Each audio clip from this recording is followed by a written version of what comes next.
authorities have issued a child abduction emergency for all of Alabama beginning at 4:08 p.m. and ending at 4:23 p.m. The state of Alabama has issued a child abduction emergency Amber Alert. The Dothan Police Department and the Alabama Law Enforcement Agency asks for your assistance in locating Messiah Ezekiel Richards, black male, 2 months old. Messiah Richards was seen on April 14 at 11:30 and wearing a wide uneasy with blue socks in the area of South Appletree in Dothan, Alabama, and is believed to be in extreme danger. The child was taken by a message from the Richards. Bro, what the heck?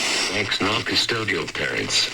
The subjects may be traveling in a blue Volkswagen SUV bearing... Oh, that's them transmitting static. If you have any information regarding this missing child, please contact the Dothan Police Department at 334793021 or call 911. That's them transmitting static. What is wrong with this station? The university in New York City. Ramirez found her. What was that?